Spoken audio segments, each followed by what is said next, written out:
Coming up on episode 204 of Creative Writing, I'm talking about how to write a bestseller.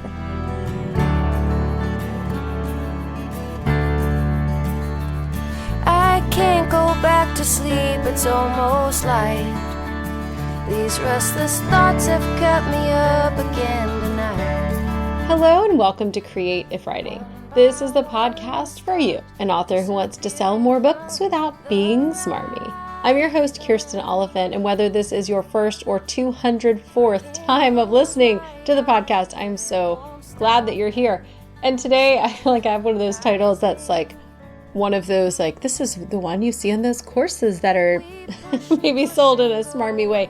But we're going to be non-smarmy and totally no BS here today as we talk about how to write bestsellers. And as a caveat, there's no guarantee that listening to this episode will help you write a bestseller. However, I'm going to share some things that are obvious and not so obvious about working on your craft to sell more books. Now, this year I started actually talking a lot about author platform and about selling books. And if I had to sum up the things that have sold more books for me, it's growing my email list and using ads. But beyond that, I've known how to do those things for a long time. And when I started having a breakout success in the fall, things kind of hit a new level for me. And so I've learned a lot from that, as well as what I've been doing. Because I was, over the past few years, making four figures every month solidly, between $3,000 and $6,000 or $8,000 every month for years. And now we've jumped up to 5 figures every month, which is amazing and hope it lasts forever. But I've learned things on both sides of that. And also I have a master's degree in fiction. So we're going to talk about craft in this episode. If you want show notes, you can go to createifwriting.com/204 for episode 204. I've got some words there, a couple links to other show notes and things like that. But I want to talk about craft, and I almost never talk about craft, and there's some reasons for that. So let's go ahead and dive into talking about how to write bestsellers. We could also talk about this in a less, attention-seeking way called the sell more books with your craft, or write good books to sell more books, but those don't sound as good. So now that I have your attention talking about how to write bestsellers, let's dive into it.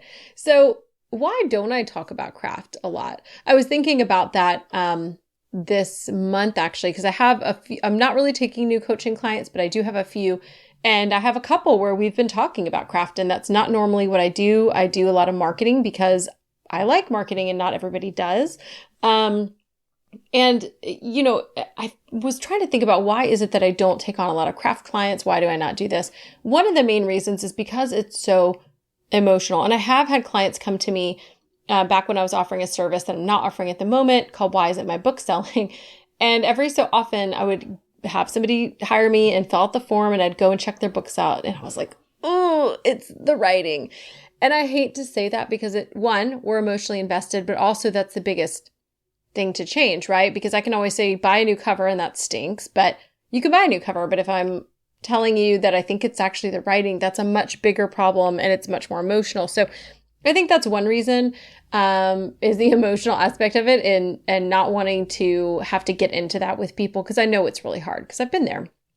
I'm not really sure the other reasons. I think because it's so subjective that, I never want to give advice that I don't think works. So I give a lot of try what works for you. There are very few things that I'd be like, these are the best practices and you really should stick to them. Things like affiliate links where it's legal or illegal, or email lists. Let's just stick to what works. Don't send mass emails with Gmail. You need to actually have an email service. And those are things where I'm like, no, this is the way you got to do it. But for a lot of things, there are so many ways that we can get there, and we all do have different styles.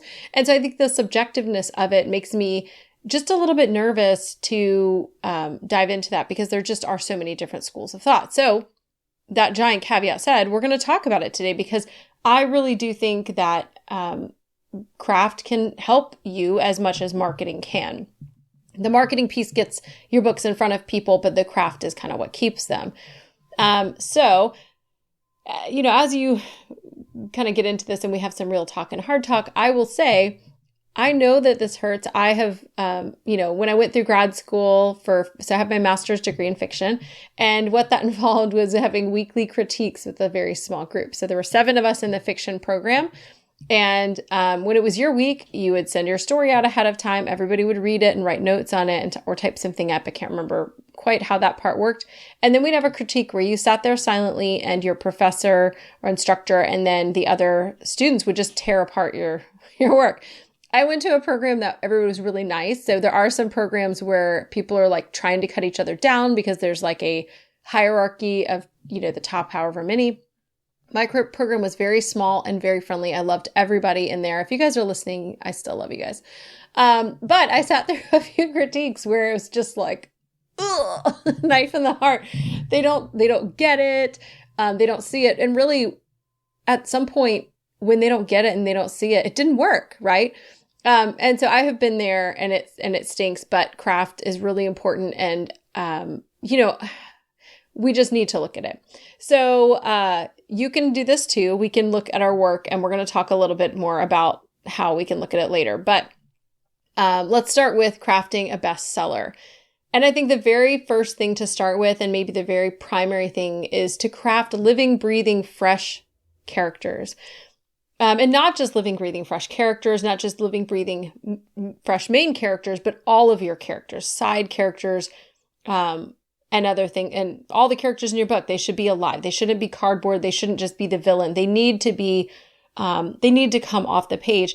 And even more than that, they need to get people emotionally invested. I think that some people think, okay, I'm going to start out, I'm going to write a bestseller based on this clever premise or this idea. Nobody's ever thought of this before. But often we see books that are bestsellers and it's like, well, that's just another vampire book. That's just another romance.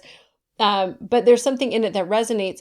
And when characters resonate with readers and they get emotionally invested in those characters' lives, that's when they gobble up the book. They read all night. They go buy the next one. They tell friends. They get obsessed. They form fandoms. It's because of these characters. So your primary characters as well as your secondary characters need to be compelling. I keep saying fresh, and what that really means is unique. They need to have some things that people haven't seen before. And just to kind of go to music for an example of this, I used to write and sing and perform songs. I had this dream of being like an indigo girl, like just one, by myself. And I never learned to read music. My brain rejects this. And that's a whole other story, but I've taken lessons. I've taken private lessons. I faked my way through 3 years of piano, and my teacher thought I could read music, and I couldn't. I could play beautifully, but I could not read music. Same with guitar. Guitar was much easier to do without that. But when you think about the number of actual notes there are, we go A, B, C, D, E, F, G, and then it starts back over at A, and it's in a new key, but it's still the same thing. There are a limited number of these things. But we still have how many songs? Millions in the world. We have all of these complexities that can come from those things. So I think sometimes we get this idea that like we can't create there's no new ideas in the world. And while that's true, and I've seen some weird ways that ideas I thought I had that were unique came out in some book that was written 10 years ago I'd never read and then ran across. We can rearrange the parts. We can rearrange these things to create fresh characters and make them come alive.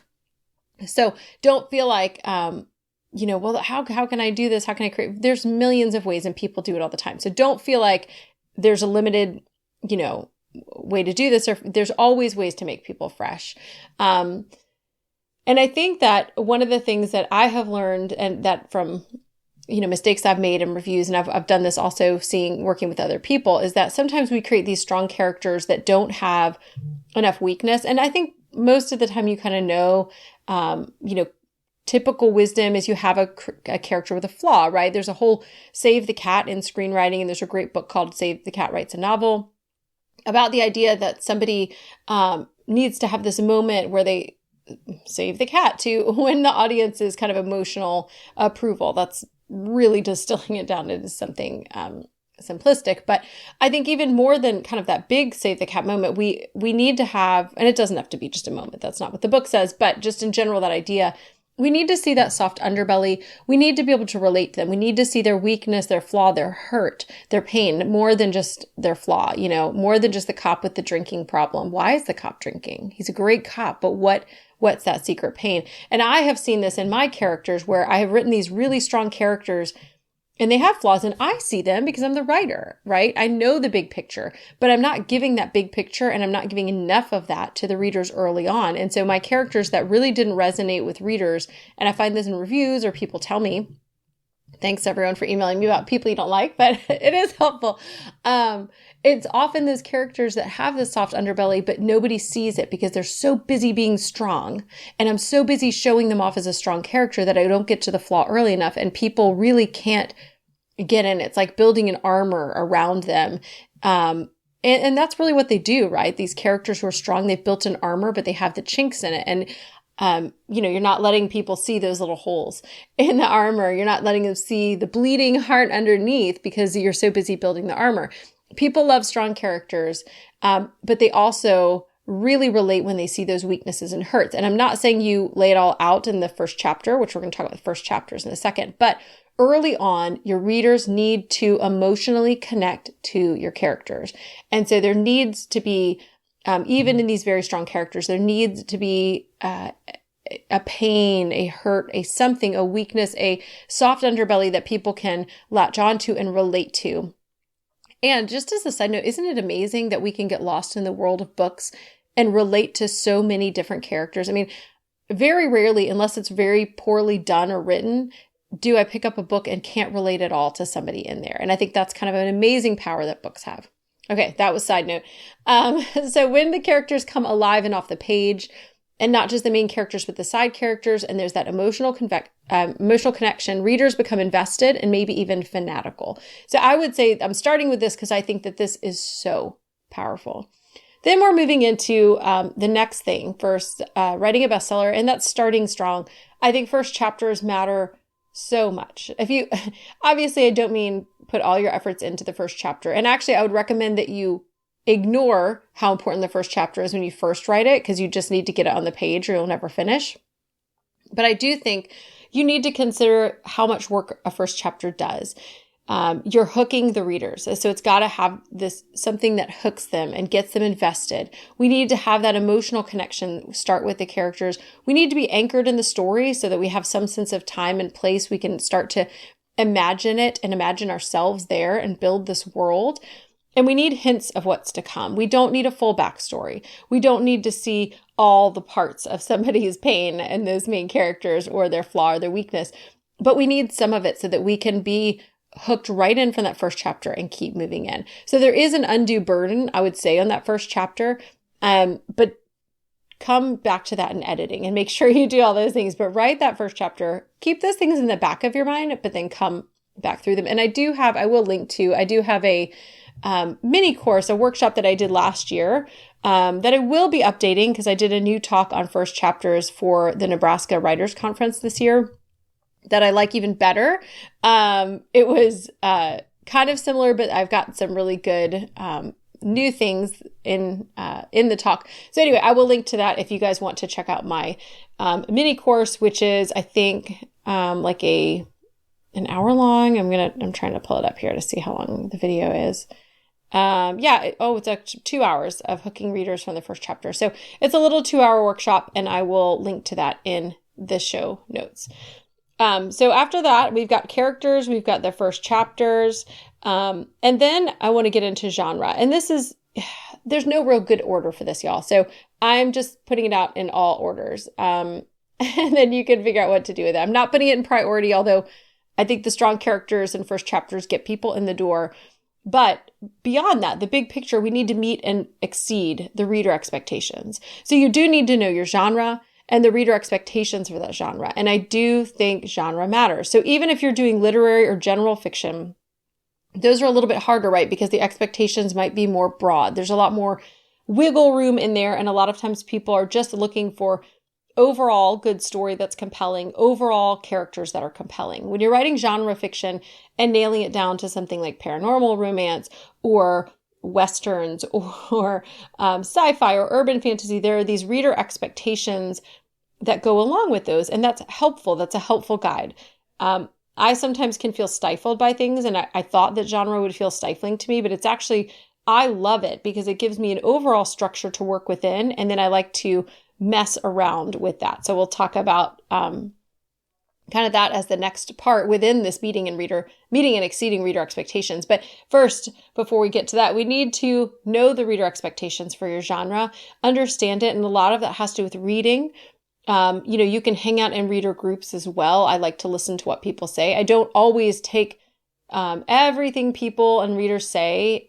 I let them vote with money, right? Because a lot of times in those groups, you'll see people like, I'm so sick of this, the story of the orphan who's actually got powers and didn't know it, and like Harry Potter, right? There's so many books where that is the like main storyline, or how it starts anyway, and they're bestsellers. So like they're doing something right with that.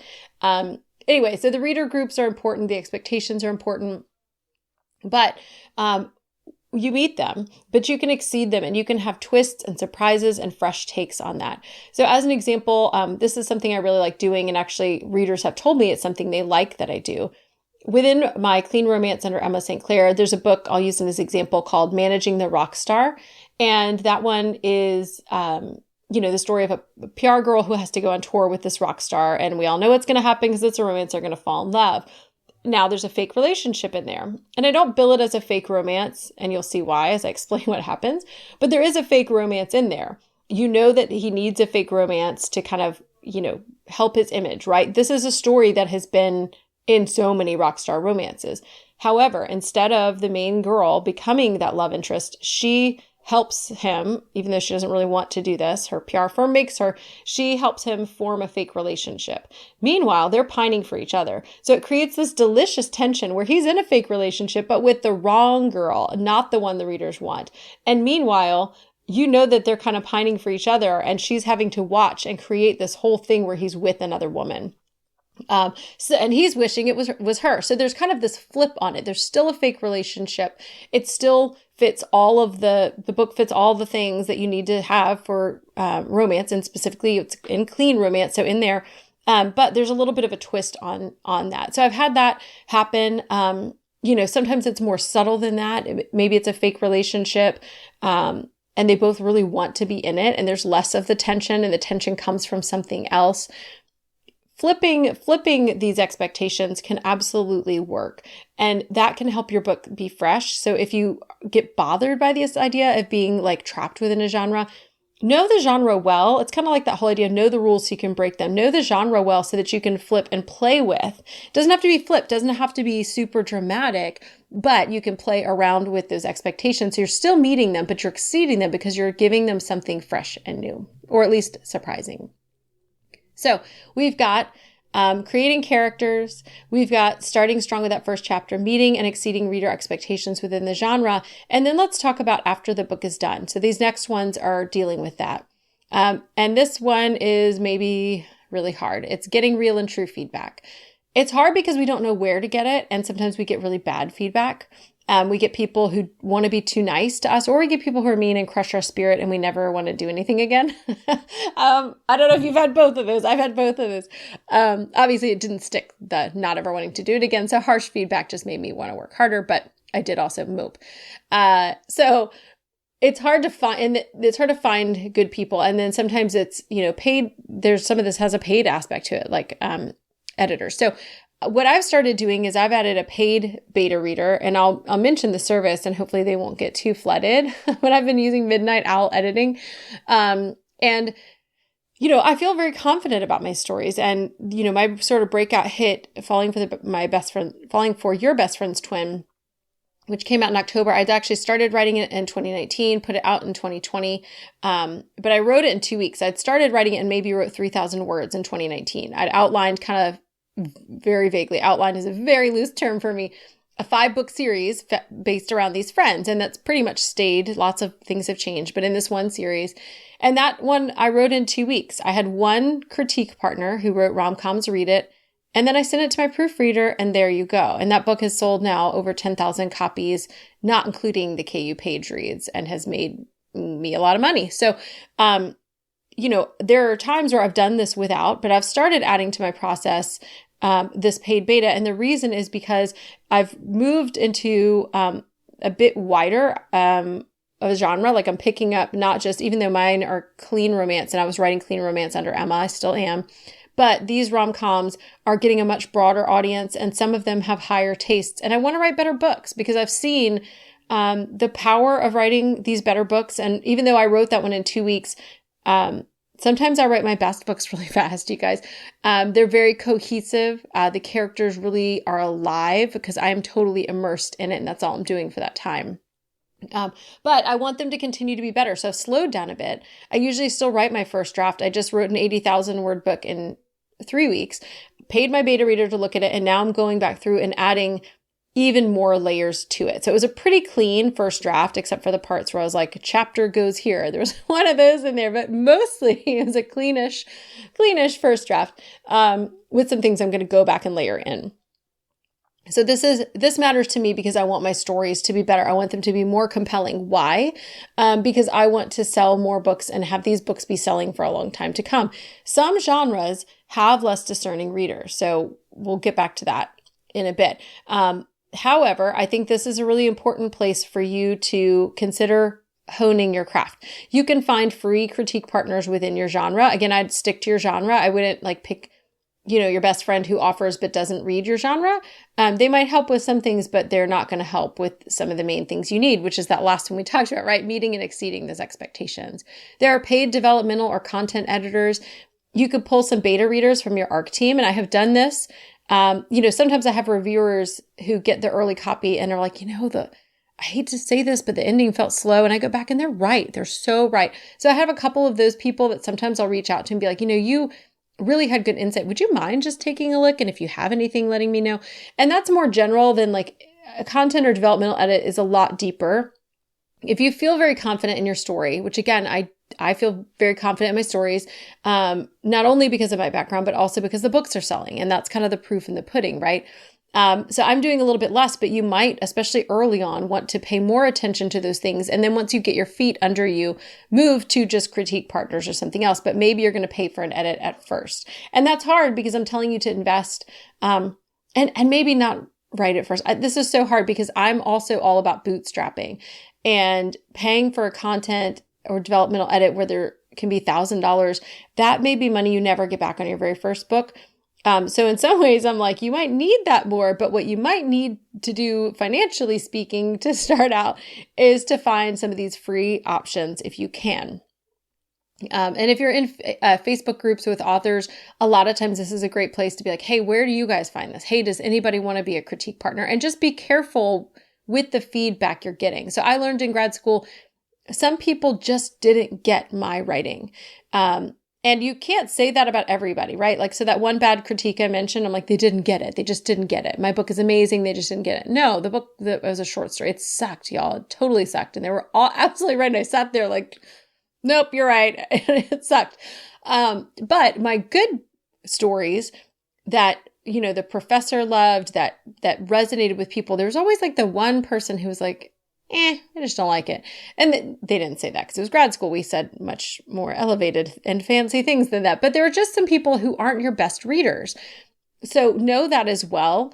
And this can take some time to find.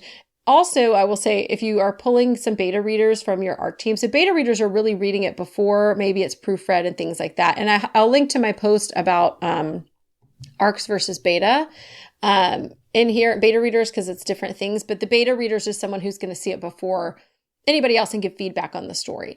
I have had some disasters when I pulled someone from my review team and they went through and changed, wrote me notes about every single line in the whole book. And I just was like, my brain exploded and I'm not looking at this. So you need to find those good readers, and this is not always easy. You can also hire a coach.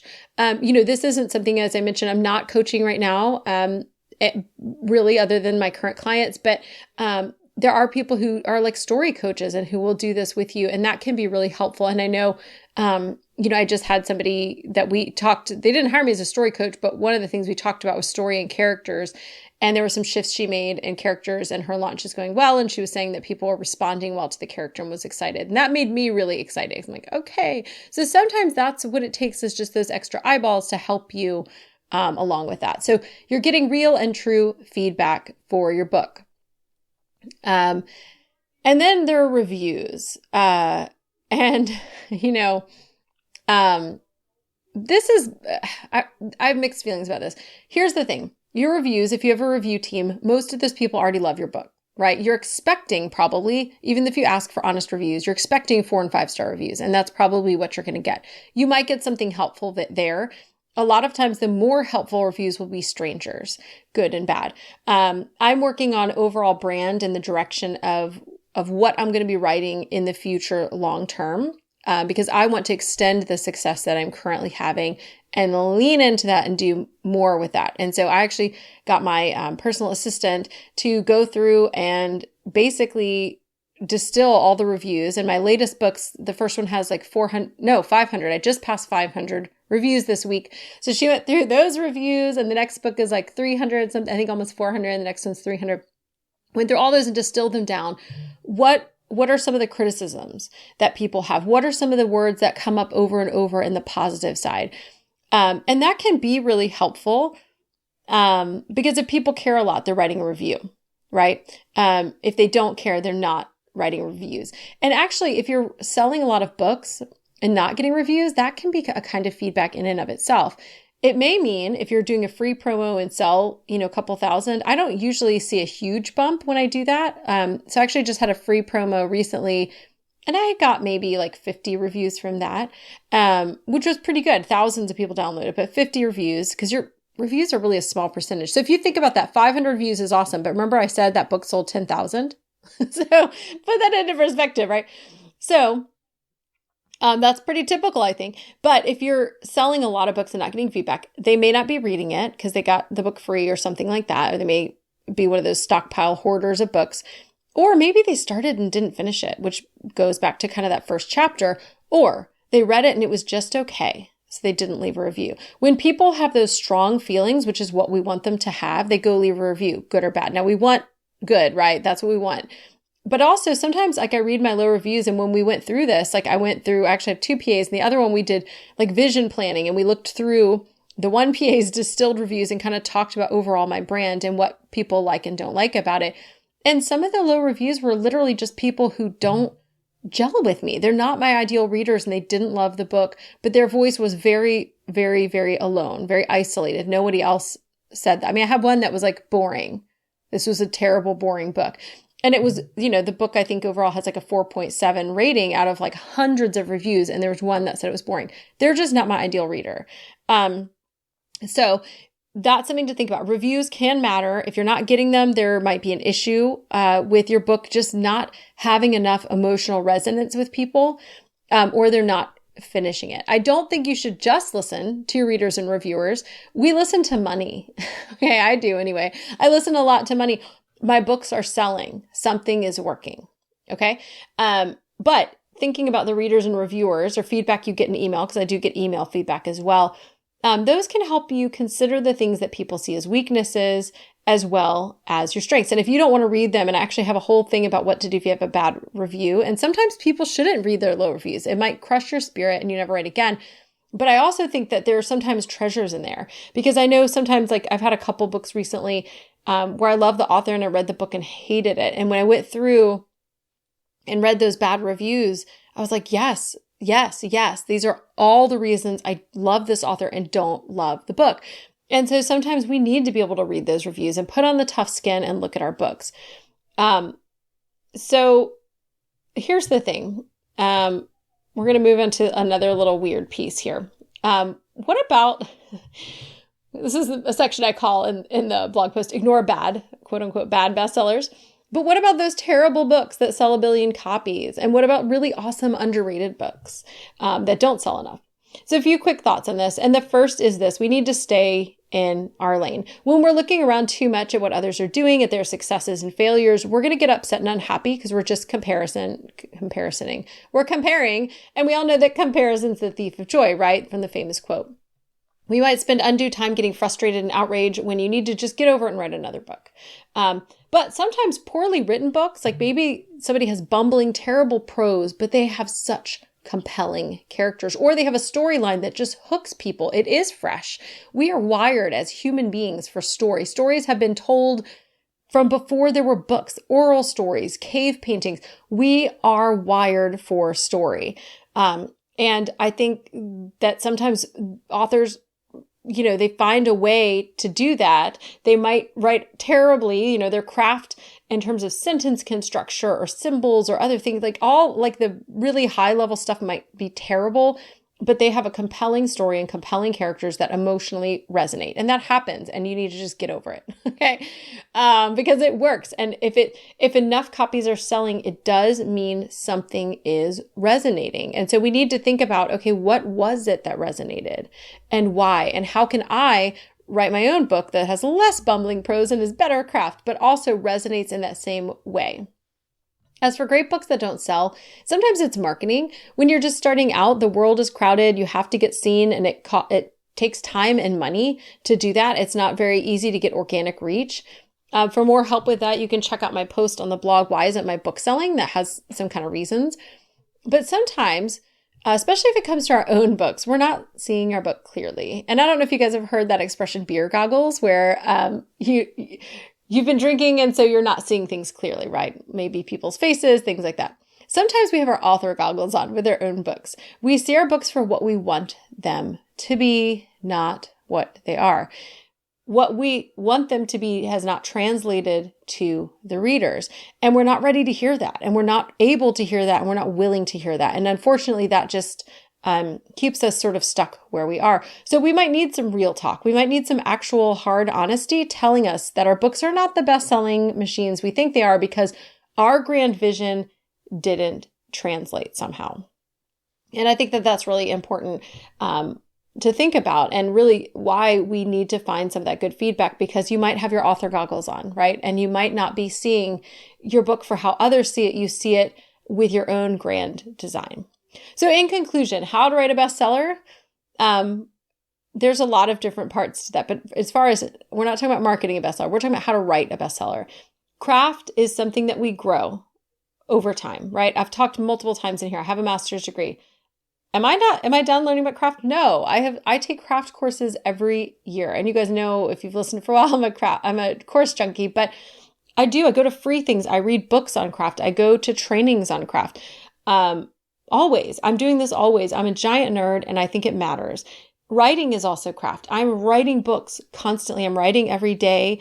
I'm not putting myself in some pigeonhole. It has to be a certain number of words, blah, blah, blah. I'm doing what I need to do to continue to better my craft. Do I still make mistakes? Yes. Do I wish I could change things even in the last book I published? Yes. But we can't get to a point where we think we've learned it all because we either have a degree. If I just said, I've got a master's degree for everything, like I've done in this episode, I feel like kind of sick at how many times I've mentioned this. But again, we're talking about craft. I have a degree in the craft. But if I just went around saying, well, I have a master's degree, I've got a master's degree, and wasn't teachable and didn't learn from my own failures, if I wasn't still taking craft courses, I'd probably still be stuck in that terrible critique where my book or my short story sucked and everybody told me it sucked and I didn't listen to them. So we need to be willing to learn and grow no matter what your successes have been, no matter what your degree is in, no matter how many bestsellers you have written, what your income level is. We can all be working on our craft continually. So writing is art. It's also craft. And in this indie publishing world, you have to think of it kind of as a business. So as we're talking about writing a bestseller, think about your craft, focus on your craft, but also continue to think of like the big scope of the landscape that we're in indie publishing, which means, there's just a lot of things to think about. And if you want to look at the marketing pieces, how to market a bestseller, then you can go back and look at some of the earlier posts. We're at episode 204. I think starting in like 197 or 198 is when I started diving into author platform. But there's a ton of resources at creativewriting.com. If you want the show notes for this and the links I've mentioned, go to creativewriting.com/204. If you want my weekly emails where I have writing and marketing tips, resources, and tools, you can go to creativewriting.com/quickfix. And if you want to join the free community that I feel like is the best place on Facebook to be with other writers, you can go to creativewriting.com/community. I want to say a big thank you to Jasmine Commerce of Jasmine Commerce Music for the tunes that you are currently hearing in this show. And I hope you guys are still with me. I hope you're not mad that I talked about your author goggles or threw around my fancy smincy degree or all those kinds of things. Sorry for the real talk that sometimes our craft sucks and just isn't what we think it's going to be, and it doesn't translate to readers, but we can get better. And I do think that those stories that resonate, the characters that resonate, are the things that continue to sell our books. With that in mind, now's the time where I challenge you guys to go out and create content that you love and serve your people well.